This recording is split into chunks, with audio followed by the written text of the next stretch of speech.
Tinabangon siya, kabalo po siya mo dagog yung pasyente. Sagdangay pasyente, nga halos dili siya makakalimutan. Sanay, hindi po niya, wala po ikasuti doktor. Okay kayo siya. Isang kami, isang tuwang gabi, daghan mo nga dili, isang tuwang gabi nga kalang angay nga, anyag yun, ilang kapangan. Para sa ani ako isang tuwang gabi mo atake ni. Sa gasbusis gabi, alas 2 man himi diri. Maas siya. Niya matinabilib ko niya, fighting spirit siya. Hindi siya yung nga kaya ang bitaw nga kanag kaliyo ng pasyente siya, wala. Pantay ka na niyang bagdala. Yes, 100% yun mo agree ko tungod kay nakita yun sa katawhan dili lang sa kagalain lugar, kami yun mismo nga tagalungsod.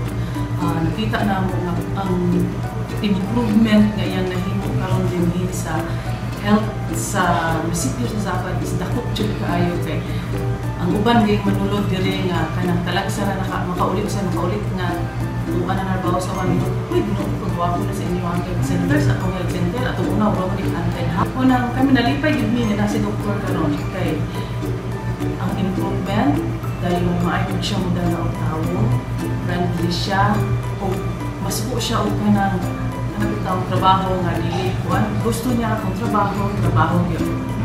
Si Dr. Pernas ana siya utang na doktor, syempre monthly mo sa province sa Iloilo na tugig trabaho. Iya personal kwarta hatag na niya ipapliti sa ato. Kay dili siya check up bitaw nga ingon nila mata-mata tinuanay gyud ang pag check up. Maghatag siya og tambal sakto gyud nga tambal kay dili siya gusto nga kanang madaot na ang tambal nga naay kinahanglan sa tambal. On 13 siya kung kinsay nauna bisag kinsa pa kang tawhana diha basta kay naulahit ka butan siya ng doktor. Ay one time kay kaning kagahit sa atong ulo bitaw sa mga tawo kani pag yun makasabot na asa gusto pa anak ko kay aron malikay sa mga disgrasya ay mutabang nagkuha sa paggabi na ko apil na siya glub-glub sa mga anak ng anak siya kanang utan kang gusto nga wala may kanang utan nga may tabo sa nanganak. Mura siguro niya sila ng kuan kanang munisipyo na wala na yung bayad sa piso. Gunamit tanan nakay tenure sa wala kay tenure wa bitaw mga anak ka diha wa kay bayaran sa piso. Sa ospital gali kung mga anak ka wa kay kuan mo bayad ka. Sa newborn screening mo bayad ka kung wala kay tenure dili wala libre tanan. Wala sa piso wala singlon. Pero sa unang panahon wala pa siya dire lagi mga yun ko mga donasyon pinagman. Di man naman kaya pero karon na siya dire ginabawal jud di sa musugot. Di sa mahadlok mo ato sa bukid, sa wala may sport, lalo mo ato din siya. Kung naimapulay siguro, hindi na mapantay kung sila yung mga Dr. Pernas. Kaya kanilang daan sa unang panahon, kamakanan lang na mo niyo katong soya milk sa unang panahon. Walay mo anhin na rin, hindi diha. Kani mga dili man yung maunang mga kuan, pang cheese yun na siya lang. Walay mo lingi sa unang panahon. Walay mo lingi dire. Gabi-gabi kanalay white lady. Then kana diha kada sa playground na mo, puro gyud sa sabot. Then makita ka kanding nga dito white. Kanding tay sa kanin makita dito. Pag-abot sa Dr. Pernas sa iyang pagkamot, nakuan dayon gidaygan giduyugan po sa among mayor kay kung wala po suporta si mayor siguro di pa niya mahimo. So gihatag ni mayor pud ang tanan-tanan. So po pa diyan. Sa doktor ang istorya, mayo po siya ng tao.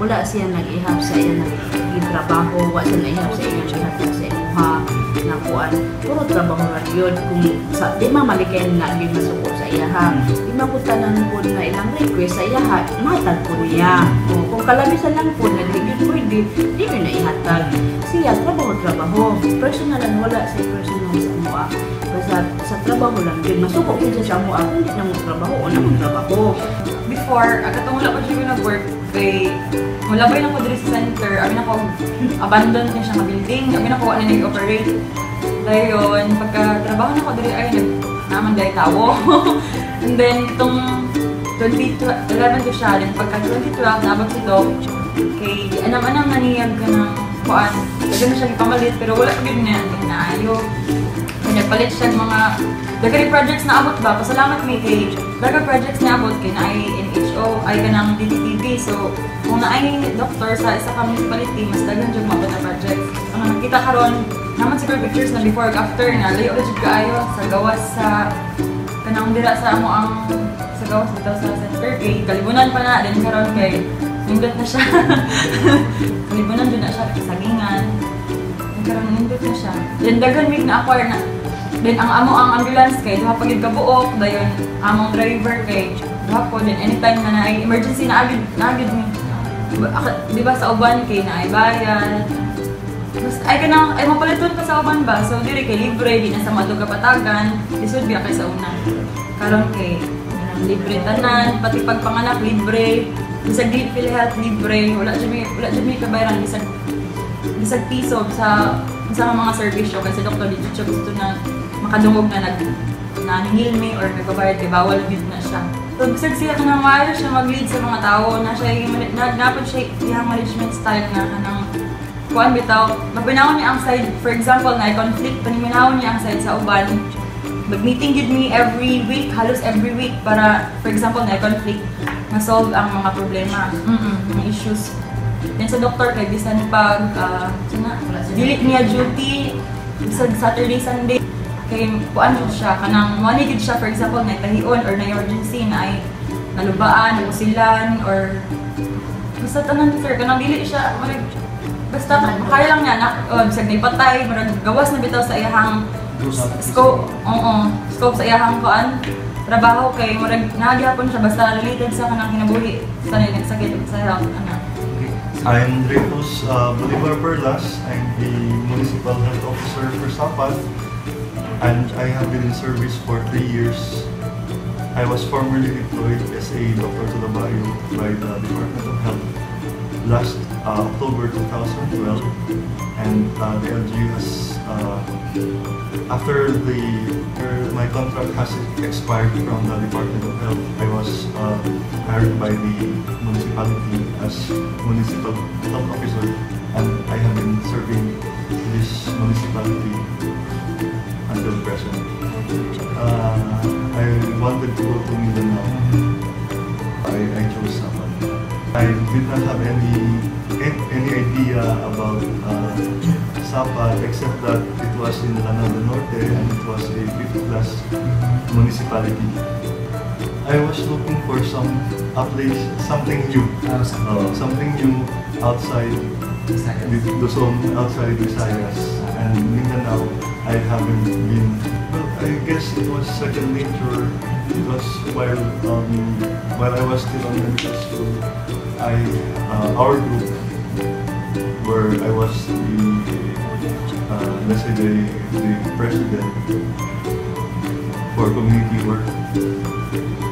So medyo doon ko na-experience how it was in public health.